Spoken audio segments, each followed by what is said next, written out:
Ja duim 14 edicions del Febrer Negre. Quan vareu començar, pensàveu que arribaríeu tan a fora?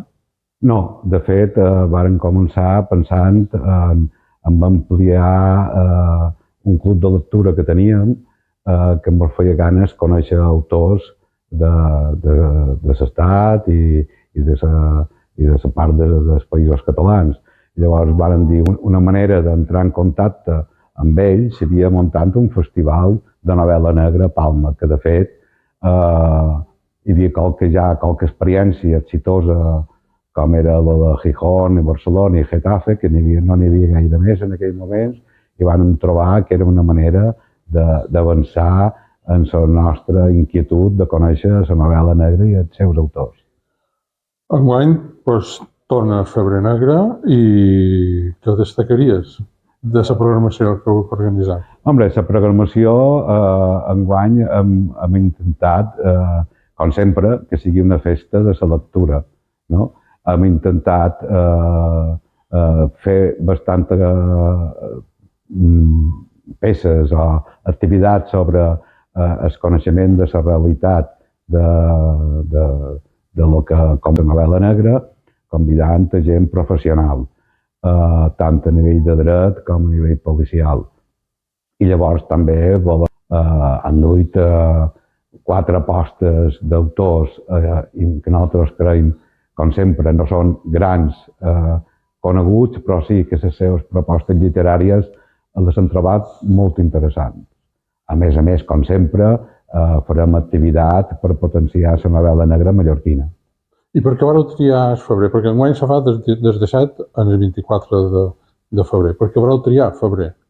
Bé, vàrem començar fent tot el febrer. Fèiem una o dues activitats cada setmana, i llavors, per un acord amb l'Ajuntament de Palma, que se feia el Festival de Jazz, era fer-ho darrere el Festival de Jazz i fent una connexió, fent una activitat conjunta. Llavors, clar, per no tropitjar-nos, començava el febrer amb el Festival de Jazz i nosaltres acabàvem el febrer en les nostres activitats. Què passa? Que això va comportar que en lloc de fos tot el mes, se congregés tota una setmana totes les activitats. Quants llibres i embat llibres seran l'epicentre, no? d'aquest Febrer Negre? Bueno, hi ha epicentre, també, clar, les llibreries són les que realment han duit la feina de duró, però de fet ho podem fer gràcies a una sèrie de col·laboracions que han tingut, com el foment de la lectura del Consell Insular de Mallorca a través del Gremi de Llibreters, Fundació Mallorca Literària, SAC de SUIP i també l'Insight, l'Hotel Insight de la cadena Sol. Gràcies a aquests 4 elements l'hem pogut tirar endavant enguany. Com a lector de novel·la negra, no? Un autor que ara tinguem que llegir sí o sí? Un autor que, en castellà, Miquel Santiago, per exemple, a nivell internacional s'ha reeditat uns contes preciosos de Jean Clotisot, que és un dels clàssics de la novel·la negra a Europa, que és de l'època d'en Vázquez Montalbán, d'en Marc Carís, d'en Camilleri. És la quarta pota menys coneguda de la novel·la negra mediterrània, jo vos ho recomano molt, en Jean Clotisot. I a nivell de novel·la en català, vos recomano, és que és molt bona la novel·la negra en català. Hi ha el que duim, per exemple, en Ramona Soler, són propostes molt interessants, i a nivell de Mallorca, les darreres apostes més interessants és la Dora Muñoz.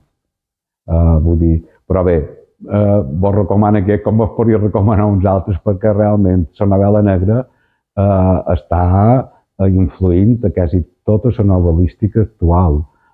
De fet, gent que abans no ho tocava, autors que no ho tocaven, ara ho toquen. Els premis, per exemple, el darrer Premi Nadal, el César Pérez Gallida, és un clàssic de la novel·la negra espanyola i li han donat el Premi Nadal. Vull dir, que sempre és un dels premis més literaris més reconeguts de l'estat. I què li falta en aquest Febrer Negre perquè Palma sigui referent també d'aquest tipus de trobades, d'aquest tipus de festival, com són altres ciutats espanyoles?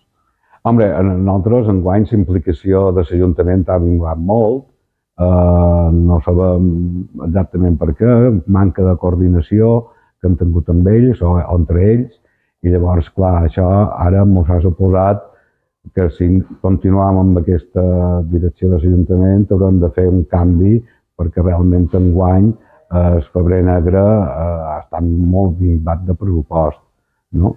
I llavors, dels 10 autors que van de l'any passat, enguany en d'un 4 més un conferenciant, més 2 conferenciants. Llavors s'ha baixat una miqueta. Llavors, no sabem si l'Ajuntament entendrà la importància d'aquest festival o no, no ho sabem. I si no l'entén, que no ho sabem, haurem d'anar per altres camins. El que la nostra intenció és continuar-lo, això ho tenim claríssim. Si no se pot ser a nivell de ciutat, serà a nivell de Mallorca o a altre nivell.